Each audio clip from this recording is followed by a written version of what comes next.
Então, sejam bem-vindos, bem-vindas, bem-vindes a mais um encontro do curso História Integral Latino-Americana, 7º encontro, né, penúltimo encontro, na verdade, encaminhando aqui para o final,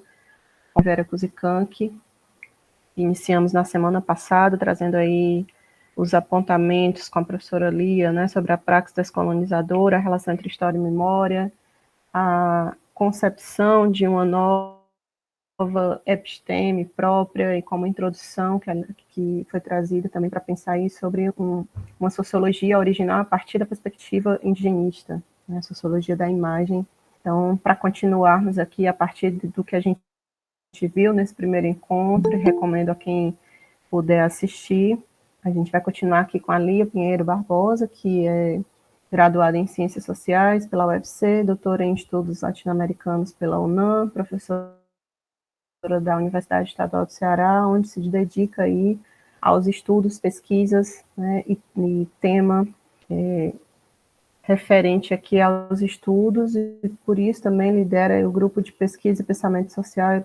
epistemologias do conhecimento da América Latina e Caribe. Então, sem nos alongarmos mais aqui, já para aproveitar bastante aqui as contribuições da Silvia Cusicanqui via Lia Pinheiro Barbosa,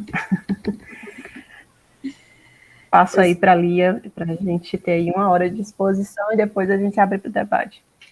Por favor. Bem, então, boa noite a todas, todos, todes que estão, né, aqui na sala, nesse segundo dia, né, de aula também, de um diálogo sobre o pensamento e a obra da Silvia Rivera Cusicanqui e as suas contribuições também para pensar uma história também integral da América Latina. Eu vou aqui compartilhar a página com vocês. E aí, a partir desse momento, né, eu não vou vê-las e vê-los, mas já iniciando, né, agradecendo a presença de vocês e relembrando um pouco, né, o que nós conversamos na semana passada, nessa aula mais introdutória, e uma aula também de apresentação de quem é a Silvia Rivera Cusicanqui, uma das maiores intelectuais que nós temos, né, uma socióloga boliviana,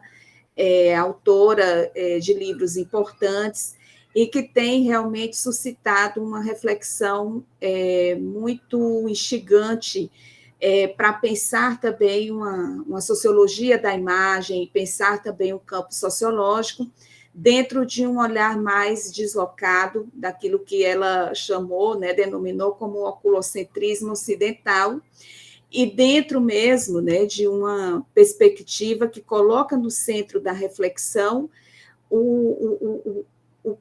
a própria concepção da questão nacional e da nossa questão histórica, mas na perspectiva realmente daqueles povos que são os povos, né, originários do que nós somos como história social, política, cultural e também econômica. Como eu falei para vocês na semana passada, a Silvia Cusicanqui, ela vai, de fato, se dedicar aos estudos também da história, da memória e da própria história oral, pensando processos históricos concretos da realidade boliviana, sobretudo aqueles que têm relação direta com a formação das sociedades andinas e o próprio processo de enfrentamento dessas sociedades, do que significou a conquista espanhola e a instauração também de um paradigma civilizatório ocidental que atribui às populações indígenas aquele lugar, né, de inferiorização, um lugar também, um signo de atraso, um signo também de retrocesso, de ausência de uma base cultural, e que a Silvia Cusicanqui, ela vai, de fato, partir desse lugar para desconstruir essa narrativa que, segundo ela, né, não é só uma narrativa que está presente nessa relação entre o que seria uma concepção, né, de Estado e uma concepção de sociedade, mas que atravessa as minúcias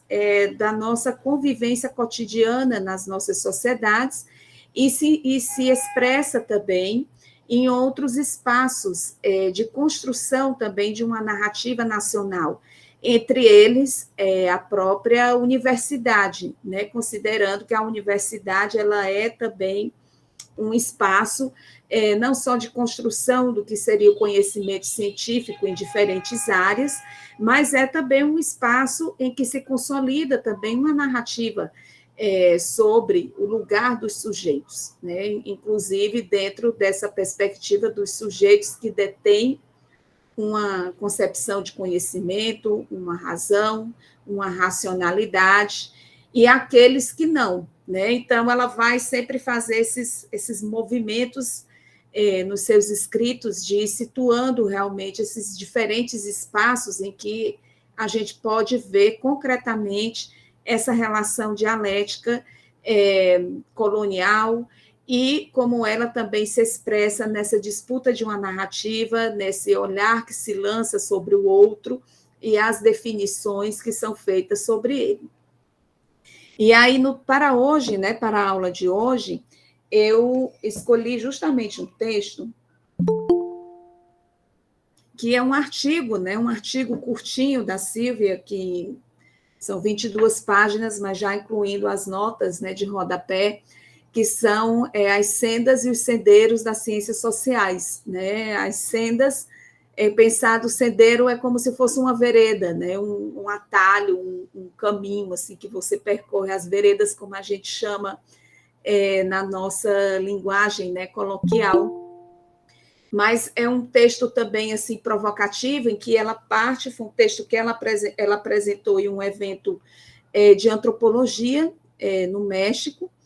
e como ela mesma disse, né, na primeira nota de rodapé, aquele texto ela disse que não foi atualizado, né, mas que ela sistematizou alguns acontecimentos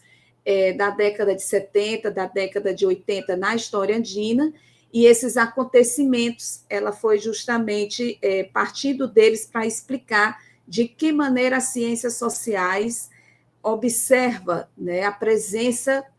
de um elemento étnico, a presença de sociedades indígenas e como é pensada e apropriada dentro de um discurso sociológico para pensar os lugares mesmo, né, das relações de poder, das relações de dominação. E aí, para quem lê o texto, né, um texto em espanhol, e eu peço desculpas porque, de fato, a gente não tem, eu acho que estão traduzindo aí a editora Elefante, eu acho que traduziu um livro da Silvia, viu, Joelinha? Eu não sei qual deles, ou vai traduzir, eu soube desse projeto, isso vai ser muito bom, porque as obras dela, né, estão todas em espanhol e ainda tem pouca circulação realmente aqui dentro do Brasil. Mas a Silvia, para quem lê o texto espanhol, ela parte de um primeiro acontecimento que o que representou o Sendero Luminoso no Peru, dentro desse processo mesmo de ruptura de um discurso e de uma prática política das esquerdas neste país. Para quem não conhece a história, né, do Sendero Luminoso, e há também uma disputa de narrativa sobre o Sendero Luminoso, ele foi um movimento, né, de guerrilha maoísta, né, com a base aí maoísta, muito presente e atuante na década de 70 e 80 do século passado, no Peru, organizado por pessoas que eram vinculadas, né, um grupo, né, de estudantes e professores que eram vinculados à universidade e vinham, né, de uma formação marxista-maoísta, mas também toda uma base social composta por indígenas e camponeses, e que organizaram realmente uma luta contra todo o processo de opressão do Estado peruano, que é um Estado que, historicamente, desde a época colonial, e eu diria até os nossos dias, né, é um Estado que, na sua forma nacional, sempre excluiu, negou, invisibilizou e rejeitou mesmo o que representava a presença, a ampla presença dos povos indígenas desse país. O Sendero Luminoso, eu diria que ele entra dentro, né, da história das lutas do século XX, aquelas histórias das lutas baseadas mesmo numa guerra de guerrilha, foi um ciclo intenso e um ciclo, sim, muito violento, devido não só a uma resposta do Estado, em termos, né, de militarização do território, para poder, né, frear o avanço da guerrilha, mas também a própria tática da guerrilha dentro da capital, né, de Lima, realmente, né, com uma ação contundente que dividiu também a opinião pública da sociedade peruana. Quando a gente visita, né, o Peru, hoje, né, na atualidade, você, por exemplo, eu já fiz isso quando eu estive no Peru, estive em Lima, de ver realmente o que é que se tem publicado sobre o Sendeiro Luminoso, e a gente vê que tem aí uma narrativa dentro da capital que situa o Sendeiro Luminoso como sendo, né, um movimento terrorista, um movimento, né, violento, radical, assassino, né? Então se constrói aí uma imagem do Sendeiro pior possível. Mas quando você vai, né, para outros territórios do Peru, outras regiões em que há uma presença indígena e camponesa mais ampla, você já tem uma outra narrativa nesses lugares, né, em que realmente a população indígena ela reconhece a violência muito mais instaurada nesse Estado que ainda exerce uma função colonial muito forte, no próprio racismo estrutural presente, né, dentro do Peru, mas que essas sociedades elas também têm sido disputadas dentro dessa narrativa, e algumas regiões também a gente tem aí algumas tensões entre o que seria esse discurso mais militarizado do Estado peruano e o que seria o discurso das áreas remanescentes, né, dos pontos de guerrilha senderista, né? Mas o fato por que eu me demoro um pouco, né, na questão do Sendeiro Luminoso? Porque dentro da produção teórica das ciências sociais na América Latina e no Caribe, e eu diria também no âmbito da própria historiografia da nossa região, esses focos de guerrilha, as revoluções que aconteceram também durante o século XX, as próprias rebeliões que aconteceram em diferentes países também da América Latina e do Caribe, elas eram fatos, processos sociais que impactaram também a própria universidade, tanto em termos, né, de uma provocação, e aí uma provocação, no caso, para as ciências sociais, que é a área, né, que a Silvia também é formada, é a minha área também de formação. Como as ciências sociais podem interpretar, dentro do século XX, uma contradição de origem. E qual é essa contradição de origem? O fato de, após nós termos passado, né, por 300, 400 anos de uma história colonial na nossa região, e nós termos no século XX o século de constituição de um Estado nacional, de constituição de um regime federativo, né, republicano, de constituição de uma concepção de participação política, de democracia, e eu acho que isso vocês também devem ter discutido quando estudaram o Pablo Gonçalves Casanova. Qual é o lugar, né, dos indígenas dentro desse projeto de nação, né? Essa, digamos, era a pergunta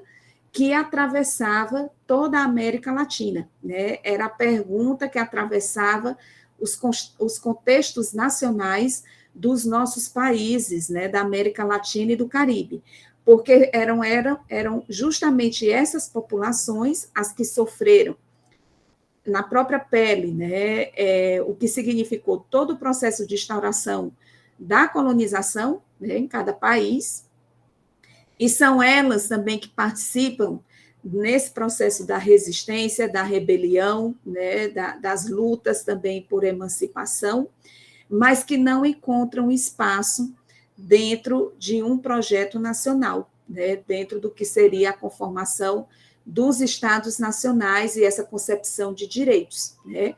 Então, a Silvia Kusikan, que parte desse fato na sociedade peruana, né,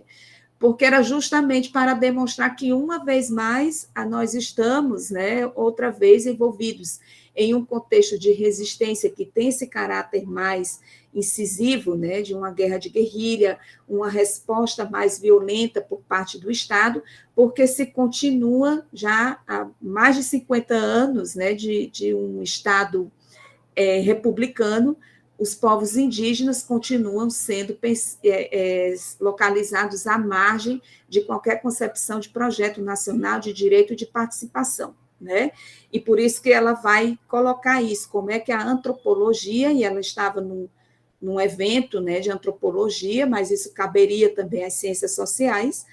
como é que a antropologia ela pensa esse processo. Qual é a interpretação que a antropologia se propõe a dar em analisar o caso, né, do Sendeiro Luminoso, mas não apenas, de pensar mesmo o lugar da sociedade andina em contextos como o Peru, né, contextos como a Bolívia, como o Equador, né, e eu diria outros países onde a presença dessas sociedades ela é uma presença realmente marcante, porque representa uma maioria, né, da sociedade. Então, aqui, a Silvia ela vai movimentando algumas categorias, né, que vão estar nesse texto, vão estar em outros textos, e eu quis trazer muito mais aqui a reflexão que o texto suscita, claro, recuperando ainda alguns trechos, né, alguns elementos de análise que ela coloca, que é realmente pensar o indígena como uma categoria política, né? É algo que, quando a gente olha para a tradição da nossa teoria social latino-americana, não é algo que aparece só com a Silvia Cusicanqui, porque o próprio Carlos Mariátegui, né, o José Carlos Mariátegui, ele foi realmente um dos pioneiros, né, nesse processo, quando escreveu que é importante pensar a questão indígena e a questão, né, agrária, né, a questão da terra. Mas a Silvia Cusicanqui, ela vai também puxar uma outra tradição dessa reflexão, e que eu falei para vocês, falei sobre isso com vocês na semana passada, que é o fato de que não é uma categoria política pensada nos sentidos clássicos, de uma filosofia política clássica, do que seria, por exemplo, a concepção de Estado-sociedade civil, né? Que a gente herda aí, digamos, de uma matriz da ciência política clássica desenvolvida na Europa. A Silvia Cusicanqui ela vai partir de um outro lugar, e isso é a contribuição também que ela traz para a sociologia na América Latina, que é pensar essa categoria política a partir desse caráter abigarrado da sociedade latino-americana. E esse conceito, né, do abigarrado, do abigarramento, que é uma palavra que a etimologia dela a gente não consegue ter uma tradução literal no português, mas que tem a ver com sociedades, né? Algo abigarrado é algo que tem uma forma muito heterogênea e que é conformado também por várias capas, né, sobrepostas que caracterizam aquela forma. É uma categoria que ela está presente também é muito, muito representativa da língua da linguagem boliviana, a linguagem política e sociológica da Bolívia, e que tanto foi desenvolvida pelo Fausto Reinaga, como também pelo René Zavaleta, né? O primeiro, um pensador mais da teoria social indígena, e o segundo, René Zavaleta, né? Um pensador marxista, ambos bolivianos, mas que vão também recuperar esse conceito, que é um conceito muito comum nessa linguagem política boliviana e na memória boliviana, para entender e interpretar o que seria essa característica das nossas sociedades e que tem a ver também com a existência milenária desses povos, né, os povos andinos, e com a existência milenária também de uma forma de organização social, societal, né, uma forma de organização social que também incide em uma concepção societal, né, da sociedade, de como você pensa lugares de sujeito, temporalidades, formas de organização da vida que não necessariamente elas vão ser caracterizadas ou ter uma forma de manifestação similar à forma política do Estado moderno ocidental, né? Da forma política da relação entre Estado e sociedade civil, numa perspectiva ocidental. Então, a Silvia Kusikanka, ela vai realmente partir desse lugar, né? Ela vai dizer, olha, o indígena é uma categoria política abigarrada, né? Ele não vai ser apenas aquele sujeito oprimido, aquele sujeito, né, subalternizado dentro de uma história colonial, aquele sujeito que, de fato, vai sofrer todas as opressões que são características do jugo colonial, mas há muito mais potência nessa categoria para pensar também outras perspectivas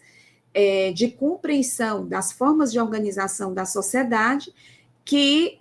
ainda existem, ainda persistem e que estão o tempo todo tensionando não só o Estado colonial, mas também já o próprio Estado-nação republicano, né? Esse que se instaura no século XX, né? E que é o Estado que permanece, né, até hoje. E que pensar esse indígena como uma categoria política abigarrada, né, qual é o que isso representa quando a gente pensa realmente uma abordagem, né, uma perspectiva de interpretação antropológica ou mesmo, né, sociológica, como essa categoria ela pode abrir para nós possibilidades, né, de interpretação, chaves interpretativas, que muitas vezes essa ciência ocidental produzida do norte global, ela não consegue alcançar. E não consegue alcançar porque ela, na sua forma concreta, né, porque a teoria ela precisa também de uma materialidade para ser pensada, a gente não teoriza do nada, a teoria ela precisa também de um fenômeno concreto para analisar, ela não consegue alcançar, porque essa teoria social que é produzida em um outro território, em um outro contexto histórico e a partir de uma outra base material, ela não necessariamente vai entender fenômenos e processos que acontecem em um outro lugar, que partem de uma outra relação. Por exemplo, né, e aí eu gosto sempre também de dar exemplos nas minhas aulas, né, para a gente poder dimensionar, porque quando nós pensamos, por exemplo, o próprio nascimento, né, do capitalismo, essa fase, né, da acumulação originária, como diria o Marx, na Europa, quando o capitalismo começava na Europa, nós vivíamos aqui outras formas de organização desse processo de produção e reprodução da vida que não era capitalista, né? Mas a forma que nos integra, então, primeiro nós somos colonizados, depois, no próprio processo de colonização, o capitalismo ele vai se reproduzindo, né? Ele chega e se reproduz, mas ele não vai se reproduzir para nós aqui nas Américas da mesma forma que ele se reproduziu na Europa, por exemplo. Porque nós estávamos aqui em uma condição colonial de escravização de pessoas. Então, o capitalismo ele vai existir, mas ele vai ter outras características também. Ele vai ter características em comum em relação à Europa, mas ele vai ter também outras que estão relacionadas com essa condição socio-histórica da nossa existência, né? Anterior ao próprio processo da colonização e posterior também ao processo da colonização. Então, assim, a Kusikanka, ela não vai necessariamente partir da análise do capitalismo, porque ela está analisando também a base, né, epistemológica, o paradigma epistemológico que sustenta também essa interpretação das nossas sociedades numa perspectiva sociológica, mas converge com essas análises quando ela justamente coloca que o indígena ele vai permitir ampliar algumas questões em termos de análise mesmo dessas relações de poder, das relações econômicas e também socioculturais, que não necessariamente as categorias produzidas na Europa elas vão perceber isso porque elas não têm essa vivência concreta, né? E aí a Silvia Kusikanka ela vai justamente colocar que para nós nos apropriarmos dessa perspectiva, é importante também a gente observar o que é que as lutas passadas e presentes elas dizem para nós, né? Quais são, em diferentes épocas da história boliviana, né, o que é que aquelas lutas estão expressando, né, em termos de reivindicação, em termos da posição de um sujeito, em termos de uma base epistemológica para pensar aquela sociedade, em termos de organização mesmo, de outras ontologias. Então, o sociólogo, né, a socióloga, o antropólogo, a antropóloga, que é com quem ela vai dialogando em textos como esse que vocês leram, ela vai justamente colocar essa provocação e vai mostrar como havia equívocos dentro da antropologia, até mesmo para entender esse lugar, né, das sociedades andinas durante aquele processo mesmo de constituição mesmo do que seria uma questão nacional, e que essas ausências, né, de uma percepção mais sagaz, né, mais de compreensão mesmo desse lugar, né, histórico do indígena como uma categoria política, esvazia um sentido mesmo mais potente de interpretação, né? Então, ela vai justamente partir dessa perspectiva. Deixa eu ver se eu passo. Aí tá aqui. Bem, então, assim, uma questão que é importante pensar é justamente isso, né? Que você falar das lutas indígenas requer um a priori no reconhecimento do caráter abigarrado do ser indígena, né, e a sua criação social e política em um contexto colonial e capitalista. Então, muitas vezes, né, o que é que predominou dentro de uma narrativa, não só uma narrativa histórica, uma narrativa oficial do Estado, mas uma narrativa que também penetrou a base epistemológica do conhecimento produzido na universidade, foi aquele processo mesmo, um processo de bestialização, animalização do que seria, né, as sociedades indígenas, e aí eu fico pensando, né, sempre que eu leio a Silvia Kusikan, que eu fico pensando o que nós aprendemos quando nós estudamos na escola, essa coisa do dia 19 de abril, né, do Dia do Índio, o que é narrado nos nossos livros de história, e eu espero que a história dos atual, né, os livros atuais, eles já não tragam essa narrativa, mas na minha época era aquela história, né, de que os povos indígenas eram povos sem alma, ou os povos indígenas são os guardiões da floresta, né, e você quase coloca ele num lugar folclorizado também. E não entende que há também uma forma de constituir-se como indígena. E, aliás, a Silvia Kusikan, que inclusive em outros textos e algumas reflexões, ela coloca em discussão esse termo, né, povos indígenas, porque isso foi a nomenclatura que foi dada pelos colonizadores. Você tinha os quechuas, os aimara, os astecas, os incas, os maias, os Guarani Kaiowá, né, os Genipapo Canidé, você tinha, né, diferentes povos, mas o colonizador ele chamou, homogeneizou o discurso, aqueles ali são os indígenas, e que hoje, né, um debate, isso daí que eu não vou entrar aqui, mas é uma forma, né, justamente de construir uma narrativa, dotar, né, de um sentido esse ser indígena dentro de um contexto colonial e capitalista, e sem reconhecer esse outro caráter abigarrado também, que faz parte, né, dessa formação anterior. Então, a Silvia Kusikan, que ela vai abrindo aqui a discussão, colocando justamente isso, né, que quando nós pensamos o lugar dos povos andinos, e ela está trabalhando nesse texto exatamente, né, com esse contexto da Bolívia e do Peru, você consegue, né, abrir possibilidades de indagação explicativa e diagnose, né, dos conflitos e práticas vividos por estas populações. Você desloca o olhar e você começa realmente a observar a partir, né, deles quais são os grandes problemas que deveriam ser pensados enquanto fenômenos sociais a serem analisados numa perspectiva antropológica, sociológica, historiográfica, né, ou de outra área do conhecimento. porque vai ser um lugar, né, que não é nem o lugar do Estado, e também não vai ser o lugar, né, dessa sociedade ocidental. Né? Então, olhar, né, para as dinâmicas desses territórios permite também essa criatividade nas perguntas que nós podemos fazer e nas indagações e possibilidades, né, de explicação. Mas que, na realidade, há enormes vazios, né? Tanto vazios em termos de investigação, porque, como ela diz, né, no contexto boliviano, no contexto peruano, como não há um reconhecimento das populações andinas como um sujeito coletivo, não há um reconhecimento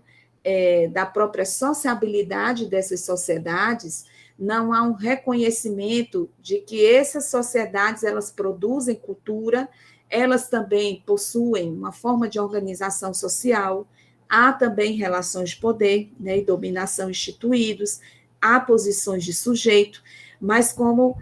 a nossa ciência social e a nossa antropologia, né, formada, e ela fala muito, no caso boliviano, mas também isso é uma marca também de universidades, e determinadas universidades, eu diria, em outros países também da América Latina e do Brasil, sobretudo. Se você não reconhece esses diferentes lugares que eu mencionei, então você nem sequer se interessa, né, em estudar, em compreender o que essas sociedades têm a nos dizer. E se não nos interessa, instauram-se vazios, né, vazios de pesquisa,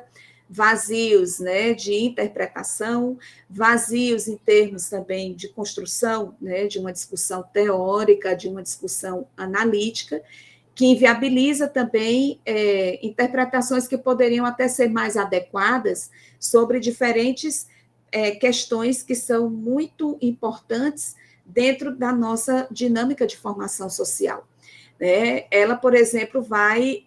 falar disso, né? que na década de 80, o próprio fenômeno do Sendeiro Luminoso poderia aportar, primeiro, esse interesse, né, de entender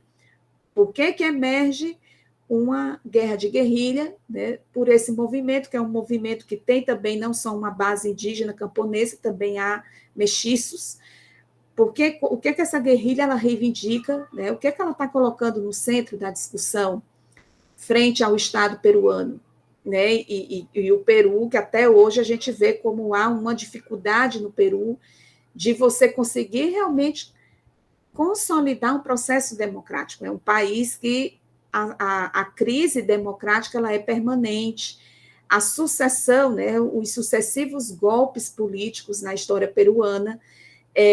você tem aí um discurso racista muito profundo, e aí, para quem está acompanhando o processo peruano, né, a própria eleição do Pedro Castillo, que é um homem indígena que vem de uma área do Peru que tinha presença também do Sendeiro Luminoso,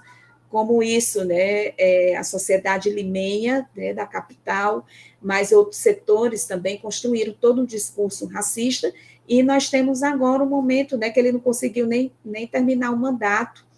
e estão agora num momento de transição com uma presidenta que foi colocada aí, mas que não é aceita, né, pela população indígena e camponesa. Então, assim, não é algo, ela está trazendo a discussão da década de 70 e 80, que já tem aí seus 40, quase 50 anos, né, 50 anos, mas que é algo que se reflete ainda na história do presente, né, em pleno século XXI. Então, a Silvia Kusikanka, ela vai mostrar isso, né, primeiro, que como não há, né, esse reconhecimento, não tem outras possibilidades dessa indagação explicativa. Mas o que se observa é justamente o que ela chamou, né, de um divórcio entre o que seriam as esquerdas e as sociedades indígenas. E aí ela vai atribuir, né, esse divórcio à natureza também da formação política das esquerdas, dentro, né, de uma base marxista, mas de um marxismo que ela chama mesmo marxismo ortodoxo, ou seja, aquele marxismo em que as categorias elas são abordadas, pensadas de uma forma muito mais hermética e muito mais presa, fixada em contextos políticos do norte global, de determinados países, que pode ser a França, pode ser a União Soviética ou a Rússia, pode ser a China, pode ser a Inglaterra, né, a Alemanha, mas sem colocá-la mesmo dentro de um movimento dialético para entender também nessa dinâmica dialética como essas categorias se apresentam e se caracterizam em outros contextos regionais e nacionais, né? Então, ela vai justamente mostrar isso, como as esquerdas tiveram, né, no seu momento, quando começou a gênese do Sendero Luminoso, como a esquerda peruana desprezou esse movimento e teve uma cisão, porque dialogava, mas depois houve uma cisão, e 7 anos depois era uma das lutas mais ativas, né, mais presentes e de força, né, em termos de articulação também de setores populares, que a esquerda peruana não tinha conseguido sequer mobilizar e articular, né? Então, foi subestimado também uma capacidade de organização e articulação política dessas sociedades. Ao mesmo tempo, também, que há uma miopia, como ela fala também no texto e outros textos, uma miopia nessa interpretação do que seriam as características da nossa questão nacional, né? E aí quando eu falar nossa, né, no Peru, na Bolívia, mas eu acho que também seria também algo presente também em outros países da América Latina, porque nós pensamos a questão nacional, e aí, por exemplo, essa categoria é muito gramsciana também, pensada a partir também do contexto europeu, que poderia ser o contexto italiano, por exemplo, mas como é que se caracterizam as nossas sociedades? Vamos ter elementos em comum? Sim, vamos ter elementos em comum, porque o capitalismo ele é um paradigma que é global, né? O capitalismo hoje ele integra o conjunto, né, das regiões, mas a gente vai ter algumas dinâmicas nacionais que elas vão ter as suas especificidades, vão ter as suas definições, inclusive como pensar a classe social em regiões majoritariamente indígenas e que a força do trabalho, né,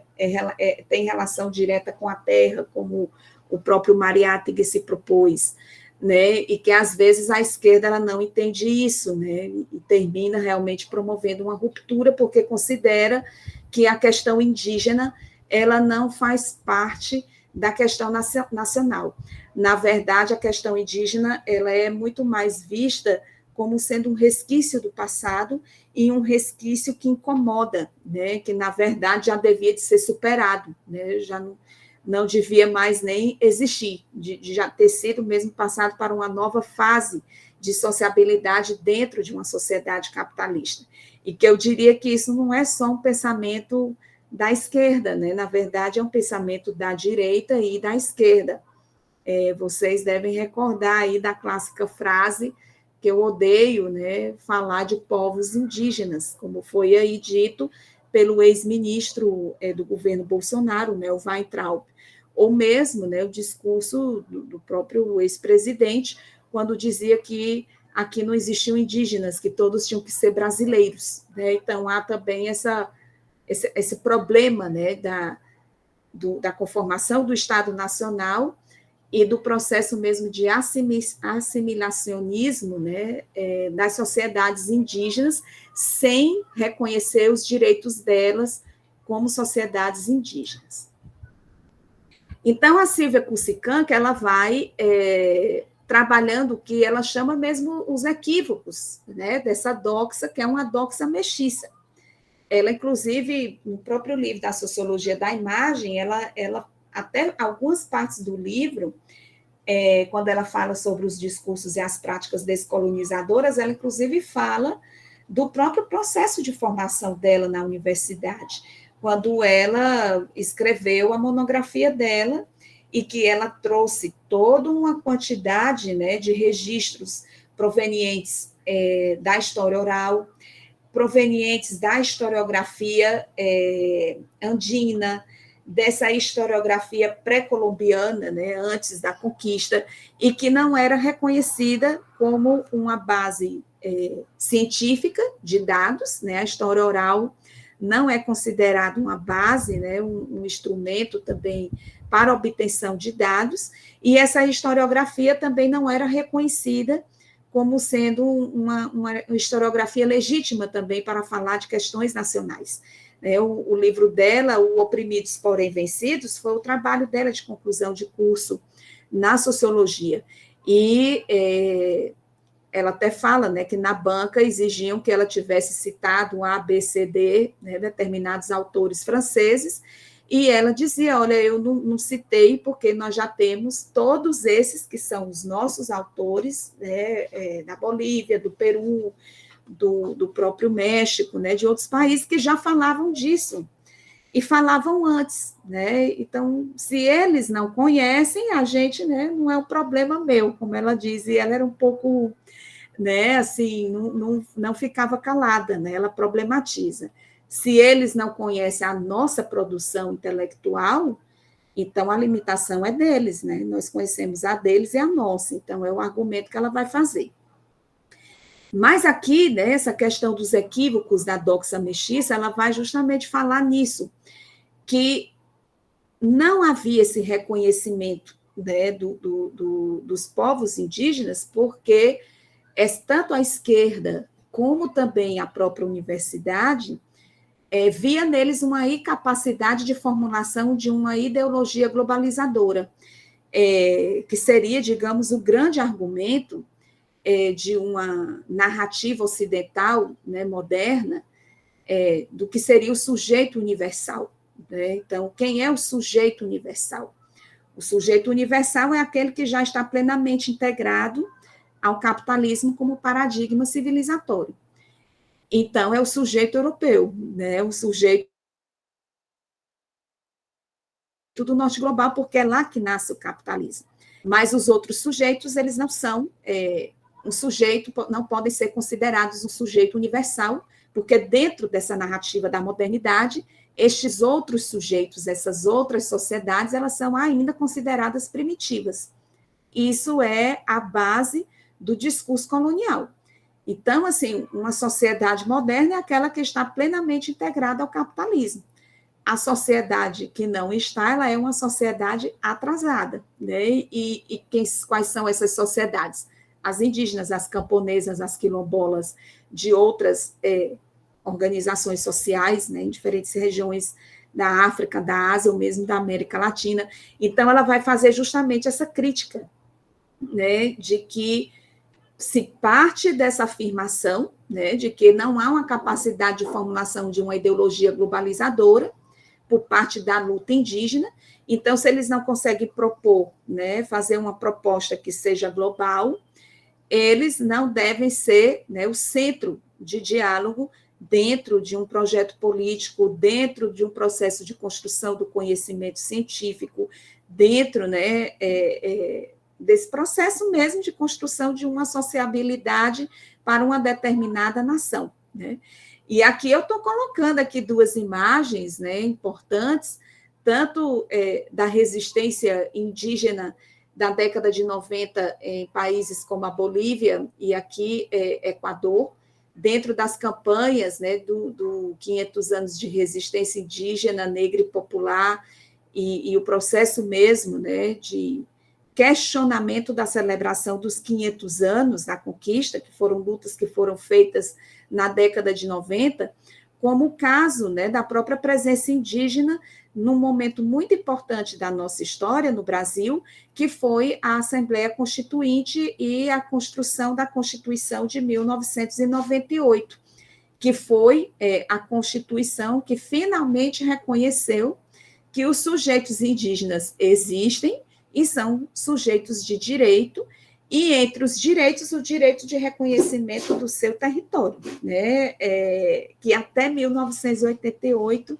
isso não era algo reconhecido pelo Estado brasileiro, né? Então, assim, para a gente colocar aqui exemplos concretos dessa discussão da Silvia Cusicanqui em questões que nós estamos vivenciando, inclusive hoje, com esse retrocesso do marco temporal, né? A gente consegue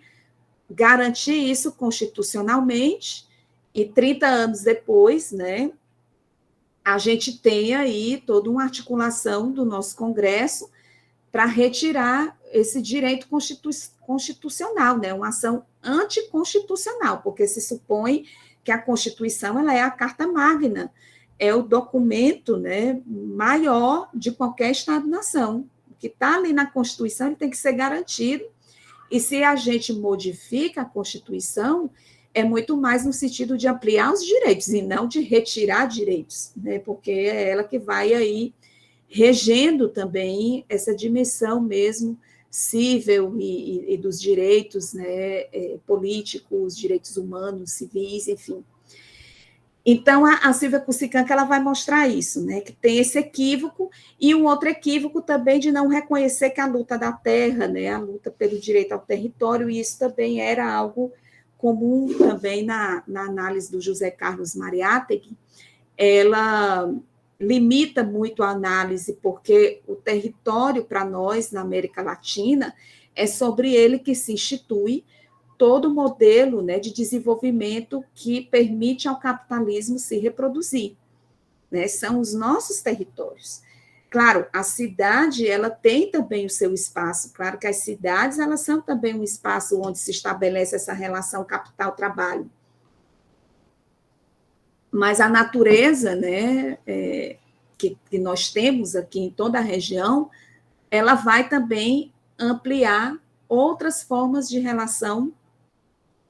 que caracterizam esse capitalismo para nós. Então, por isso que quando um movimento, né, reivindica o direito à terra, reivindica o direito ao território, reivindica o direito ao mar, né, aos rios, ele está também construindo uma luta também que é contra o capitalismo, porque tem esse entendimento também que o capitalismo ele não se reproduz só dentro da fábrica, como vai ser, né, a abordagem clássica, que para Silvia Kusikanka, né, o uso dessa abordagem ele vai ser ortodoxo, por isso que ela vai dizer que é um marxismo ortodoxo, que não entende essa relação com a terra como sendo parte também de uma relação que caracteriza essas formas, né, de dominação colonial e capitalistas para nós. E aí a Silvia ela vai, então, ampliar, né, quando ela coloca, então, a questão do indígena no centro, e aí ela vai dizer, olha, quando você olha, né, para as lutas indígenas e quando você observa também essas formas, né, de luta, de reivindicação histórica, o que está dito pela memória, o que se reivindica também em termos, né, de uma participação política, eles vão abrindo também outras concepções para o próprio Estado. Né? Quando você pensa, por exemplo, que essas formas anteriores de organização dessas sociedades, você tinha, né, uma outra caracterização, né, do que seria o que nós chamamos hoje de Estado, né, que não é exatamente assim que se chamava, mas que era, né, também uma forma de Estado, porque é uma forma de organização das relações de dominação e poder, mas que nas sociedades indígenas, os indígenas eles vão justamente dizer, olha, esse Estado-nação que é fundado para nós dentro dessa lógica ocidental, moderna e capitalista, ele ainda tem uma estrutura colonial e ele não atende nessa forma Estado, ela não contempla a nossa existência, a nossa presença, as formas como nós pensamos também os nossos processos de participação política e as nossas formas de estar dentro do território. Por isso que muitos países, e ela analisa o caso da Bolívia e do Peru, mas eu incluiria também o Equador, incluiria também o próprio Chile, esses países, né, a reivindicação dos movimentos, né, indígenas, das confederações nacionais indígenas, é pensar realmente uma concepção de Estado multinacional, né, um Estado plurilingüe, né, uma perspectiva pluriversa também do poder. E pensar também porque reconhecem que nesses países há diferentes nações indígenas. E aí a gente vê, por exemplo, o Chile e o movimento Mapuche, que eles se definem como a nação Mapuche. Né? Então, tem aí, quando você se define assim, você se se posiciona, se territorializa, né, no espaço, você posiciona também que é uma nação, né, então você não é um elemento despolitizado, é uma categoria política que é colocada em movimento, e você também reivindica, dentro de uma nação, como é que se caracterizam as relações, então, dentro, né, dessas nações. Esse processo, né, como ela coloca, no âmbito da antropologia, predominou essa doxa mestiça, que não consegue perceber essas outras formas mesmo de percepção, de construção mesmo de sentidos, de interpretação de significados que emanam das lutas indígenas, e que muitas vezes não conseguiu sequer acompanhar as lutas empreendidas, tanto durante o Sendeiro Luminoso, que é o exemplo que ela vai dar, mas também em diferentes épocas no contexto da Bolívia, né, nas diferentes lutas e rebeliões indígenas, e na própria história presente, né, contemporânea, quando você vê, né, o ciclo de lutas que aconteceram no final do século XX e durante a primeira década do século XXI, que culminaram, por exemplo, com a eleição do próprio Evo Morales na Bolívia, e alguns processos interessantes, como a nova Constituição, que reconhece, né, que a Bolívia é um país, né, multiétnico, é uma Constituição plurinacional, e uma Constituição que, inclusive, confere direitos à natureza, né? Claro que tem aí algumas questões de contradição, que o que está na letra da lei não necessariamente é cumprido, né, na prática, mas isso é em qualquer Constituição, não só na boliviana, mas que amplia realmente esse sentido, né, de uma outra concepção também de Estado. Ou o caso, né, dos estados plurinacionais também no Equador, né, que tem sido um debate também importante do movimento indígena, e que isso, né,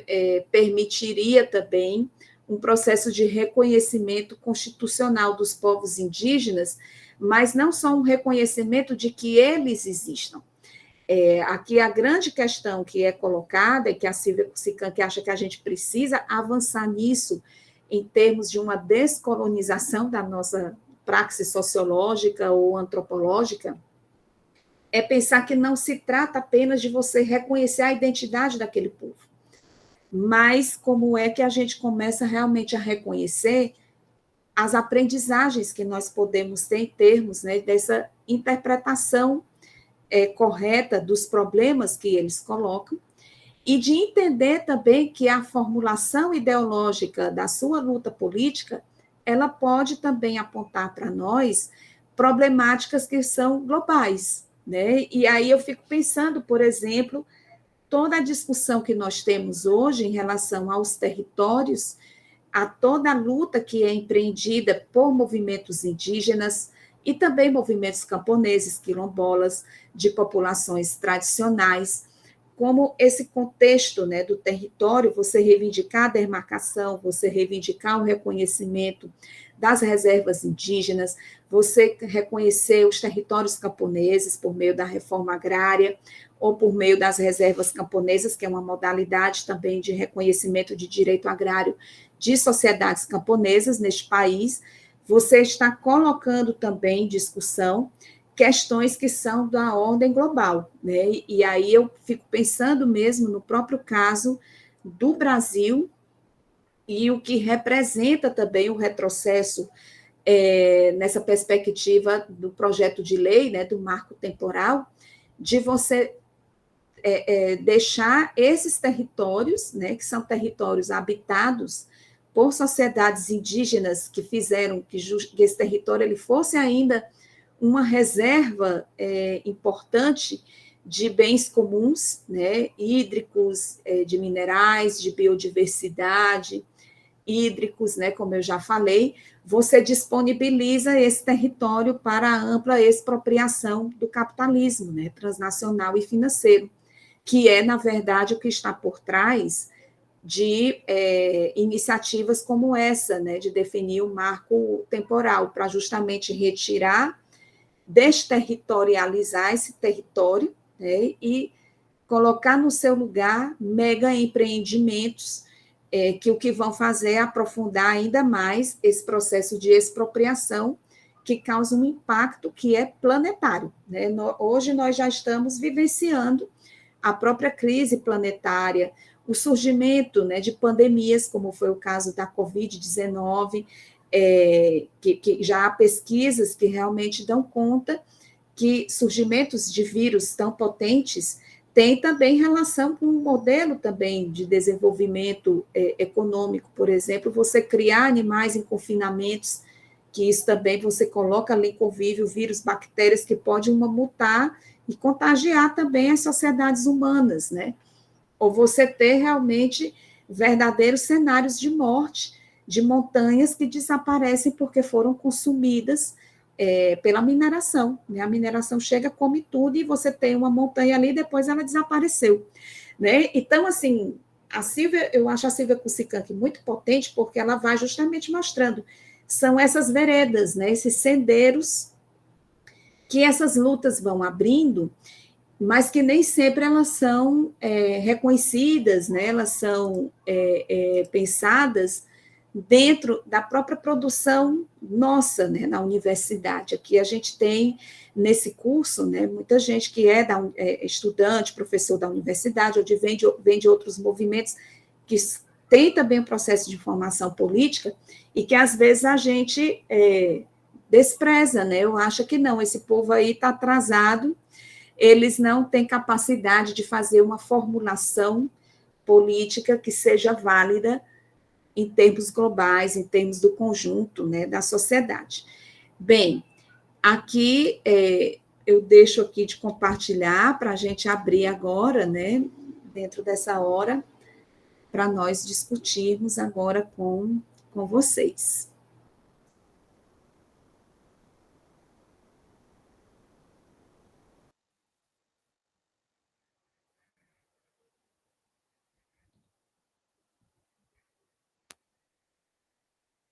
Obrigada. Que travou um pouquinho aqui, mas estava atenta aqui te ouvindo, pensando vários elementos, tanto da sua fala, do que a gente viu desde o primeiro dia, quanto os comentários aqui que a Érica faz aqui do lado, e já imaginando aqui uma questão, articulando aqui o que você traz e o que a Érica comenta aqui, né? Ela faz um comentário sobre o texto, né, de hoje, Sendas e Sendeiros, sobre que a Cusicanqui fala sobre os instrumentos legitimadores de novas formas de dominação e cooptação, né, em que ela lembra do Gramsci, com a categoria do transformismo, né, do processo de ressurgimento e que ocorre geralmente com as revoluções passivas. E, ao mesmo tempo, ela enfatiza aqui no outro comentário a importância da descolonização, a descolonialidade e epistemologias do Sul para pensar os conflitos socioambientais, fundiários, povos, comunidades tradicionais. E aí, na sua fala, você destaca bastante, né, Lia, a partir da Cusicanqui, a importância de recuperar a ontologia, a epistemologia, mas também o lugar do indígena, das comunidades, das populações, como sujeito político, né? Como sujeito político, como capaz de produzir, de tecer a sua própria história, mas dentro dessas contradições, né? Tanto da relação Estado-sociedade civil, que você falou lá no começo, né? Por isso é uma categoria abigarrada. E aí eu queria, aproveitando tanto o comentário da Érica, como também tudo que a gente já estudou aqui no outro curso, Gramsci nas margens, sobre a questão meridional, ressurgimento, a revolução passiva, o transformismo, que ela traz aqui também, para pedir para você problematizar, comentar, enfim, a partir da Cusicanqui, como que você consegue ver essa relação do indígena como essa categoria abigarrada numa sociedade em que não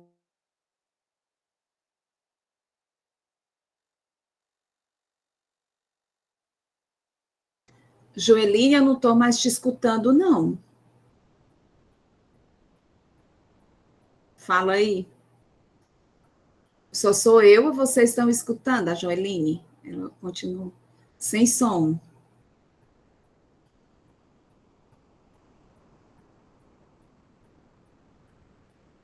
Continua sem som e o teu microfone está aberto, não está fechado, não.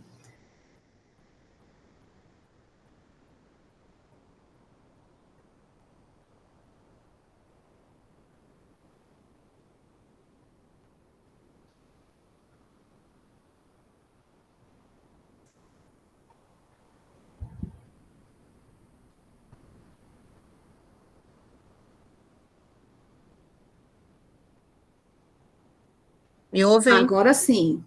Eu só Então vou sair do computador. Formula de novo a pergunta. Eu vou sair aqui e reiniciar enquanto eu fico aqui no celular, para a gente não perder tempo, certo? Não sei se eu consigo mais ver a pergunta da Érica, mas tá aí, vocês conseguem ver. A minha pergunta era no sentido do que você apresentou, e já também aqui abrindo, tô já formulando para também dar tempo para os camaradas aí formularem suas perguntas, né? Enquanto eu já vou aqui trazendo essa para você começar, né? Já que a Silvia Kuzikank reconhece o indígena como essa categoria política abigarrada, né, e que está inserido nesse conjunto de contradições colonial do Estado moderno, né, da organização social, Estado, sociedade civil, que não se identifica com a sua própria forma de organização política, né, mas ao mesmo tempo está imerso nisso, nessas contradições, como é que você percebe e vê, enxerga essas nuances, esses elementos das contradições, tanto dessa formação desses estados, né, dessa inserção do indígena dentro do estado, pela luta de direitos, mas ao mesmo tempo como uma contradição, né, como um movimento dialético de contradição, né, como é que, a partir da Silvia Kuzikank, haveria limites e possibilidades nessa inserção dentro desse Estado, né, correndo o risco de passar por esses elementos do transformismo e de cooptação, como a Érica já bem colocou ali, reconhecendo que a questão nacional também é uma questão meridional, né, a nossa questão latino-americana indígena. Então, se você puder começar a tecer aí alguns elementos para a gente pensar criticamente, porque, né, já que a partir do Gramsci a gente teria essas estratégias, né, de guerra de posição, guerra de movimento, mas ao mesmo tempo promover aí espraiar essa concepção de mundo indígena, essa ontologia da coletividade da comunidade, como é que fica ao mesmo tempo na disputa dentro do Estado, né, dessa conformação no Estado. Então, para começar aí, bem complexa, mas é porque você foi falando e a Érica trouxe esses elementos, eu comecei a pensar aqui também a partir da leitura, né? Dá para fazer uma tese. Isso aí dá para fazer uma tese de doutorado. Pois é. Não, bem, eu agradeço, né, Joeline e Érica também. A Érica colocou aqui, eu vou tratar também de. Não é assim uma resposta, é um diálogo, né, dentro das duas reflexões, para a gente problematizar. Veja, a Silvia Kuzikank, quando ela puxa, né, o abigarrado, ela vai justamente tratar de colocar aqui o que está aí como questão de fundo, e eu acho que também o René Zavaleta traz também essa discussão. Se a gente tem, né, uma sociedade que ela vai ter esse caráter heterogêneo de um passado que também ele teve uma forma também diferente de organização, e se o Estado capitalista, né? Aí eu acho que tem algumas, inclusive, convergências com algumas análises do próprio marxismo, porque a Rosa Luxemburgo ela vai desenvolver esse argumento, né, de que o capitalismo, para ele se desenvolver, de fato, ele precisa aniquilar formas de organização da sociedade que não são capitalistas, porque ele precisa consolidar a sua racionalidade. Né? Se a gente puxa aí os autores clássicos marxistas ou não, e aí eu quero ver o Marx e o Max Weber, por exemplo, o Max Weber foi muito brilhante quando ele falou também que existe uma ética e uma racionalidade dentro do capitalismo, e isso também materializa a natureza dessa sociedade. O Zavaleta ele vai também colocar isso, ele vai dizer, olha, a forma Estado que chega aqui para nós a gente vai estar o tempo todo nessa contradição que o capitalismo ele precisa homogeneizar, mas ele não consegue. Ele não consegue por quê? Aí a Silvia Kusikan que diz, porque a nossa sociedade ela é abigarrada, então não tem como, né? E aí isso, ela diz, olha, não é que não haja uma possibilidade, né, de diálogo também com o marxismo, mas desde que o marxismo não se feche e não seja tão ortodoxo que não entenda também a etnia como uma classe, por exemplo, né? Isso aí é uma discussão que o próprio Pablo Gonçalves Casanova também traz, né? Assim, o que é a classe social aqui para nós, né? Por exemplo, o José Carlos Mariátegui é o mais brilhante de todos, né? Que diz, olha, é muito fácil, se é a terra que é expropriada, quem vende a força de trabalho é o indígena. Essa relação é com ele, então não é o trabalhador da fábrica. Então, assim, havia muito mais entendimento do materialismo histórico dialético entre os nossos marxistas ou não marxistas do que até mesmo os marxistas, uma parte, né, dos marxistas europeus, ou esses marxistas que são formados no gabinete, né? Porque eu acho que a Kusikan também dá umas cutucadas. Ela diz, olha, se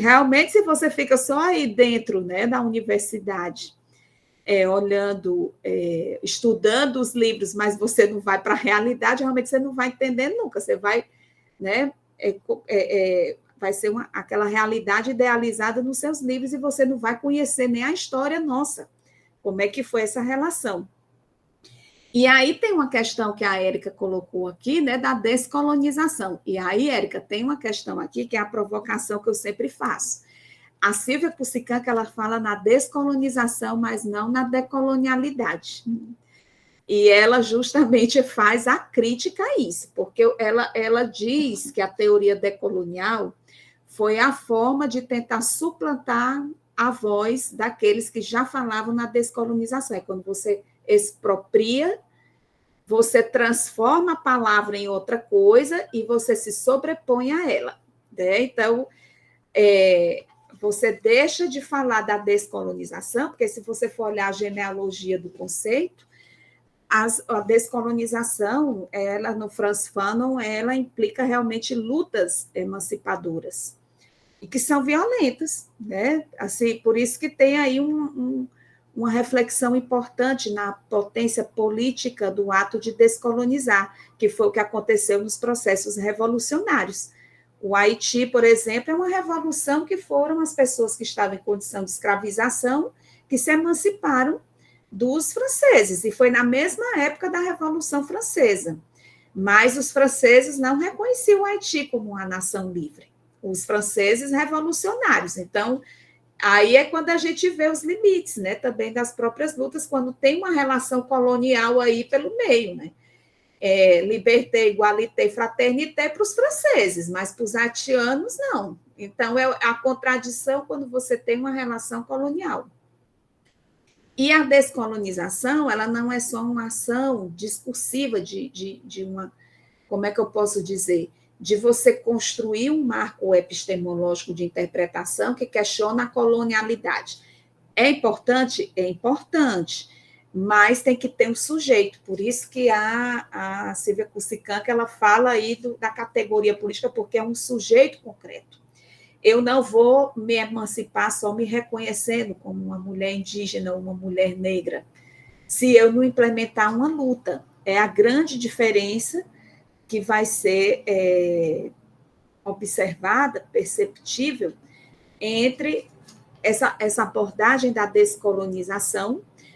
pelo anarquismo, por exemplo, pelo marxismo, e pelas lutas indígenas, né? E o que seria a teoria decolonial produzida no norte global, né? Tem uma diferença. Então, a gente vê isso para chegar nesse elemento do Estado, né? Então, a gente funda um Estado no século XX, né? A gente funda um Estado que, teoricamente, deveria estar, na sua gênese, ser estruturado como aquela concepção do Estado da filosofia clássica, quando a gente estuda, né, todo o pensamento da filosofia clássica, desde o Hobbes até o Marx, né, do Leviatã, e depois você passa por outras formas de Estado até chegar no Estado moderno capitalista, que é o que o Marx analisa, aquele Estado ali não necessariamente ele é só transposto para nós, porque ele ainda vai ter uma relação colonial atravessada, ele não vai ser um Estado que a perspectiva dos direitos vai ser pensada para todos, como eu coloquei, né? Então, tem aí uma questão importante, né? São nessas nuances da dialética entre o colonialismo e o capitalismo, e também o patriarcado, porque aí quando as teóricas feministas também analisam, se tem também o elemento do patriarcado como sistema de opressões, ele vai realmente, como é que se diz, o tipo de relação de poder ela vai ser outra, né? Não vai ser a mesma relação de dominação. O Estado, claro que o Estado na Europa vai ter também, né, pessoas que estão subalternizadas, claro, a Europa também tem as suas contradições, mas a gente vai ter outras, né, que tem relação com a nossa história,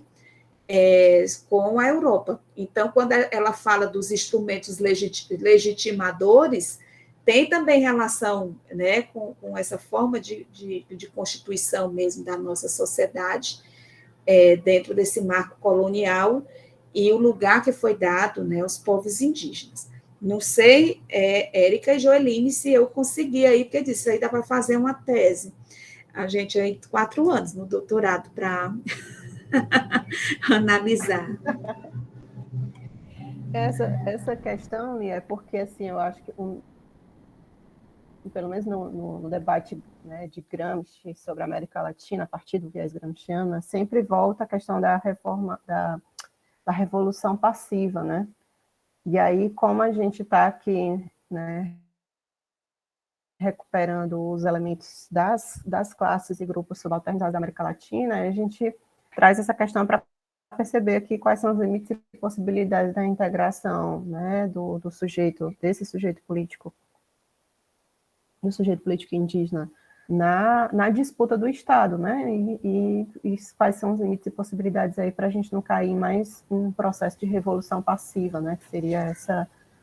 essa revolução pelo alto, né, que geralmente acontece. Eu estou falando isso também pensando até na nossa realidade brasileira também, né, agora que a gente tem um Ministério dos povos indígenas, né, e a gente está vendo várias contradições envolvidas também, né. Não, Joelinha, aí você trouxe uma coisa, porque realmente é uma pergunta complexa, aí tinha outra questão também que eu queria trazer, que aí você retomou agora, eu me lembrei. É o próprio reconhecimento do Estado. Porque é isso, a América Latina vai ter, que é interessante, a nossa mentalidade é tão colonial, vejam bem, vou dar o exemplo agora. A ciência política aceita, por exemplo, o debate lá da Espanha, da Catalunha e do País Basco, que não reconhecem o Estado espanhol. Então, ali, se você analisa nos marcos da ciência política ou da sociologia, é todo um direito deles, que não reconhece o Estado espanhol, querem ter a sua autonomia, etc., etc., por questões históricas. Se a gente estuda a realidade basca, eles eram os povos indígenas de lá em anos-luz também da história europeia, né? Eles também vão ter a sua história das conquistas e tudo. Mas a gente também trata a Europa como se ela fosse uma realidade homogênea, né? Que também não é. Mas quando a gente vem para cá, não reconhece quando os Mapuche disse, a gente não reconhece esse Estado. Nós não queremos esse Estado, né? Nós não queremos. Então, assim, dentro do movimento Mapuche, você vai ter 2 correntes. A corrente que vai disputar o Estado, mas não nessa perspectiva de disputar porque quer eleger deputado, porque quer, digamos, ser prefeito, governador, presidente. É a disputa jurídica, né? De que os dispositivos jurídicos, como uma Constituição, outros dispositivos legais, reconheçam aquele território como sendo território Mapuche e reconheçam que eles têm uma forma de governo ali. Mas tem aquela que é autonomista, que nem isso não se reconhece, que é também o que acontece com o caso dos zapatistas no México. Quando você analisa a insurgência dos zapatistas, teve 2 momentos. No primeiro momento, eles até pensaram, eles fizeram chamado à sociedade mexicana para fazer uma Assembleia Constituinte e pensar realmente uma nova Constituição, inclusive para ainda reivindicar questões que não foram consolidadas durante a Revolução Mexicana, por isso que eles se denominam como zapatistas, com a identidade do Emiliano Zapata. E esse reconhecimento também de autodeterminação dos territórios. Mas o Estado mexicano, o que fez foi colocar um terço do exército para sitiar e hostigar, trair os acordos, porque foi feita aí toda uma mesa de negociação, então foi quando o movimento disse, não, esse Estado aí não tem como nós negociarmos. E aí passou para a autonomia mesmo, radical, né? Então, assim, a gente tem essas questões, porque essa forma Estado, ela não vai ser necessariamente reivindicada. A gente vai ter, sim, movimentos, e aí eu penso no caso da Bolívia, o movimento ao socialismo, que é o partido do Evo Morales, eles, de fato, entraram, né, para disputar as eleições, e as eleições permitiram, sim, questões importantes, né, dentro da pauta indígena, mas também desilusões, porque algumas coisas eles viram que o Estado continuava sendo capitalista, e na gestão do Evo e do Arce, agora, que ele ainda está lá, né, o mesmo partido, há contradições, porque tem que atender pauta que é de um Estado capitalista, né? Então, são essas tensões também, contradições que são, né, pensadas e vivenciadas aqui pela diversidade de lutas indígenas. Eu coloquei aqui os exemplos mais emblemáticos, mas dentro de cada país você vai ter uma diversidade, né? É por isso que o abigarrado é importante, porque também as lutas indígenas não são homogêneas. Há também muita heterogeneidade também nas lutas, né? E isso dificulta uma compreensão se você tem a forma partido, a forma Estado, a gente tem aí uma coisa para compartimentalizar, e aí você pega uma forma que dentro do território você tem não sei quantos movimentos e cada um tem uma forma própria de organizar. Realmente, como é que você organiza aí dentro do partido, do sindicato, essas formas clássicas que a gente conhece, né? Então, esse é o desafio.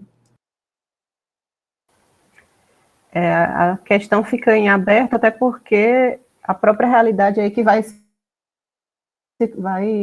determinar como é que vai ser o movimento, né? Se a estratégia dentro ou fora, autônoma, radical, ou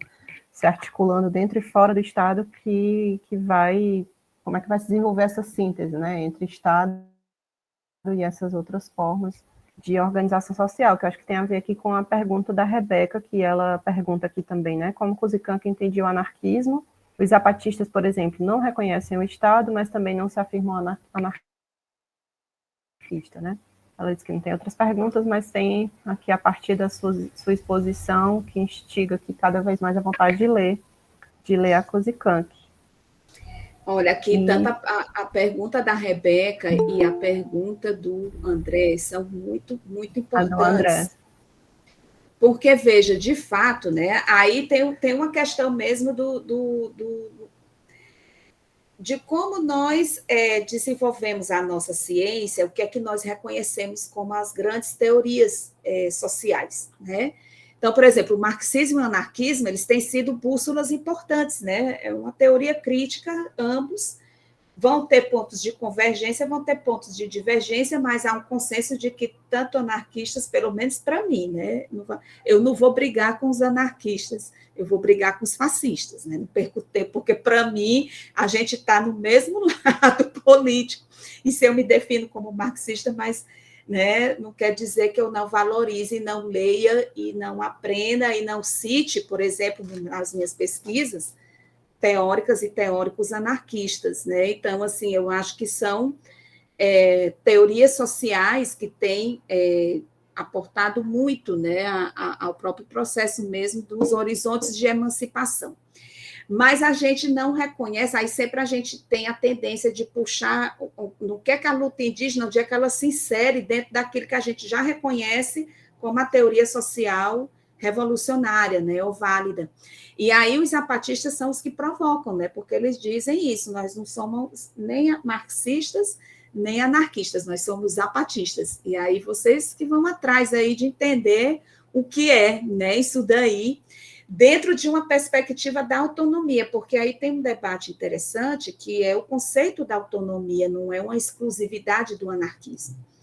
Claro que a gente tem aquele ditado, né, que pessoas inteligentes em diferentes lugares podem pensar coisas em comum,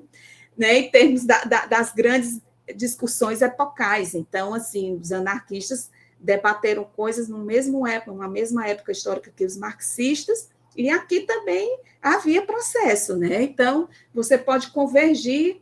para a mesma direção, porque são problemas globais, né? Então, a gente vai aí pensando saídas também a essas crises. Mas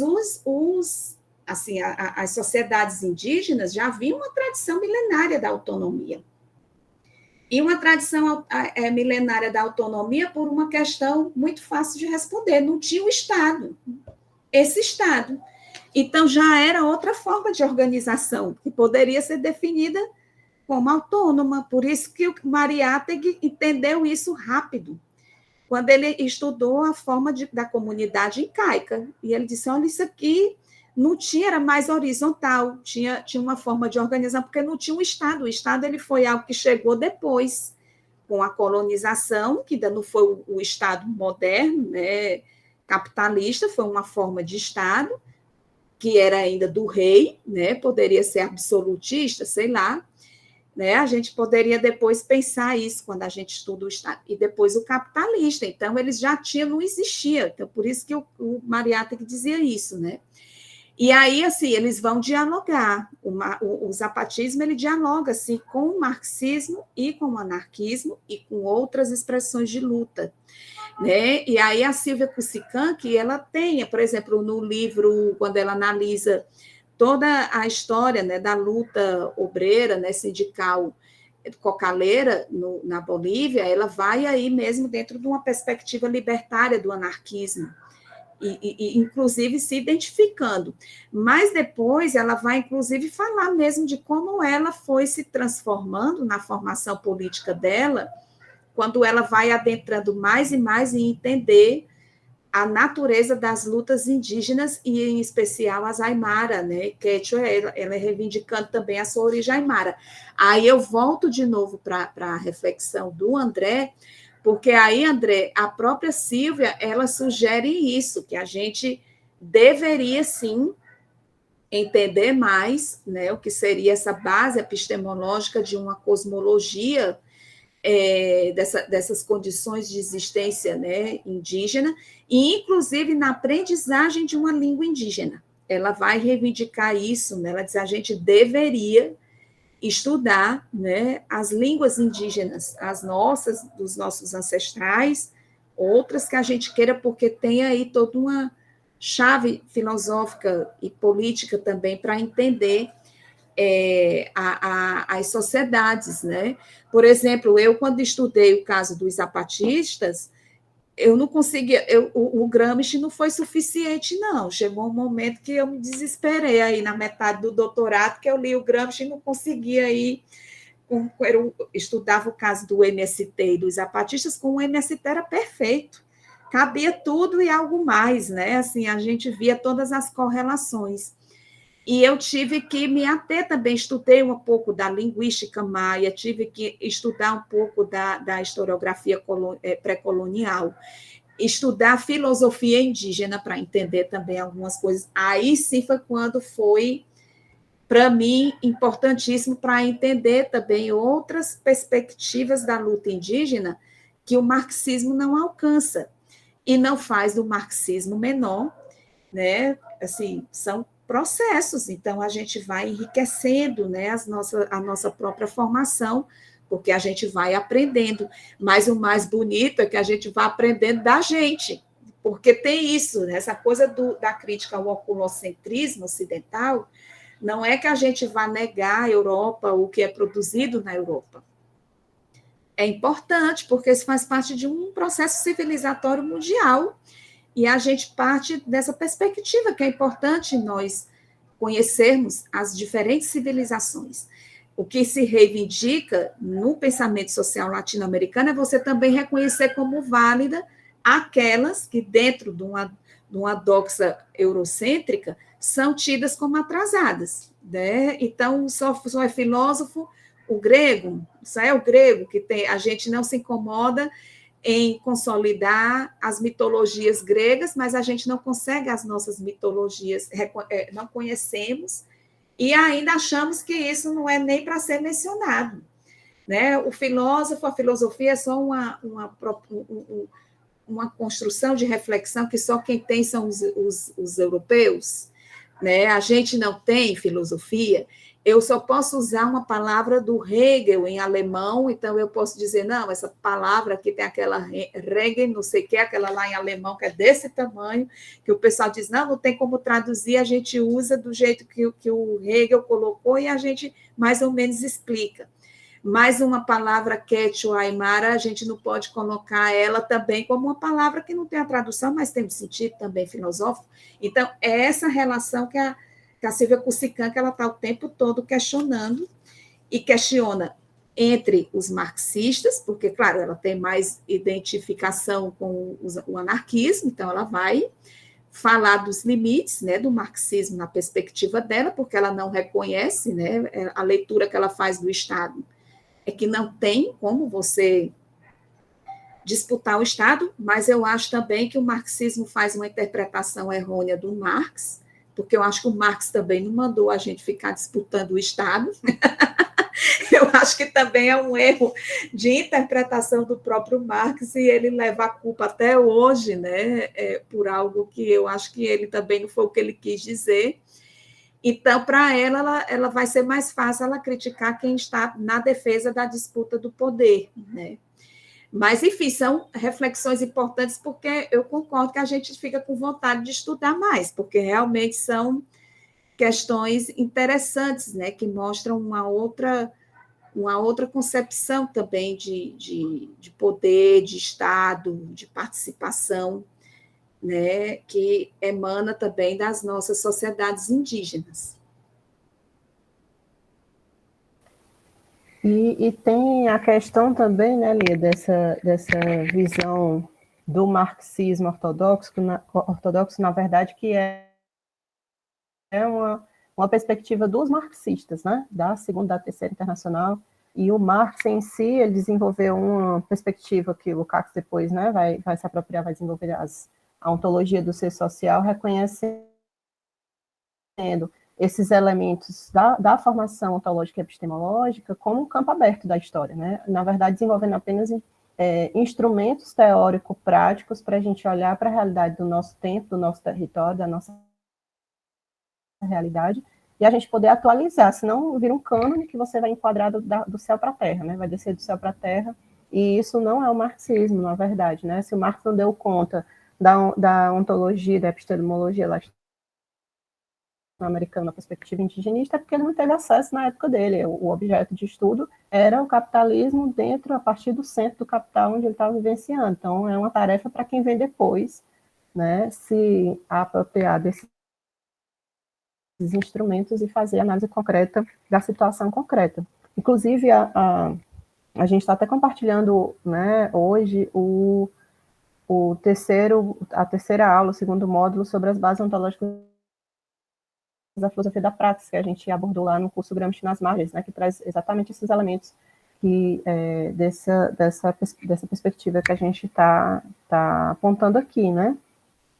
que o Marx, a perspectiva marxiana, nesse caso, né, não é fechado, não é um sistema fechado, né, mas é sempre aberto aí, porque é a história que vai, o objeto na história que vai se revelar, né, então é por isso que a gente está aqui, para a gente poder se apropriar desses elementos aqui, se possível, o mais breve possível, né, porque a necessidade da história está pedindo de forma urgente, né, da gente se apropriar dessas epistemologias e ontologias que vão, pelo que a gente tem visto até agora, na contramão, né, na contralógica, na contramão mesmo, na contraordem do capital. E que, por isso, se guardam em si elementos elementos revolucionários aí que a gente desconhece o potencial ainda, né? O potencial bélico revolucionário dessas ontologias e epistemologias. Então, não sei se alguém mais tem alguma pergunta para fazer, senão eu já passo de novo aqui para a Lia para fazer as considerações finais. Se tem alguém mais que queira falar. Né? Tem aqui os parabéns, agradecimentos aqui no chat. Lia, se você quiser acrescentar mais alguma coisa, já pode ficar à vontade. Bem, assim, a gente, né, estudar o texto da Kusikan, que exige também um pouquinho mais, né, de tempo. A gente, assim, a aula é introdutória e a gente, na verdade, o que quer é instigá-los a buscar e ler, né, a obra dela. Na nossa próxima semana, né, a gente vai se ater no segundo texto, e aí sim eu acho que esse é o que eu também gosto mais, que é o lugar da mulher andina também, para pensar, né, possibilidades de interpretação e também de horizontes, né, emancipatórios, e aí eu acho que vai ter questões interessantes para a gente pensar no diálogo da luta indígena contemporânea e, sobretudo, do que as mulheres indígenas têm colocado também, né, no centro da discussão. Para vocês não faltarem, né, eu estou colocando aqui para virem na próxima semana e lerem, né, o texto. Mas é isso, né, colocar alguns elementos para a gente continuar realmente tecendo esse diálogo com essa autora tão importante. E agradecer também hoje, né, a presença e os comentários e as perguntas. A gente que agradece, Lia, mais uma vez aí as contribuições, né, riquíssimas aí a partir da Kusikan, né, agradeço aqui em nome dos participantes, do grupo inteiro, e aí a gente se encontra na próxima aula, na próxima semana. Um abraço, boa noite. Um abraço, boa noite, bom descanso para vocês.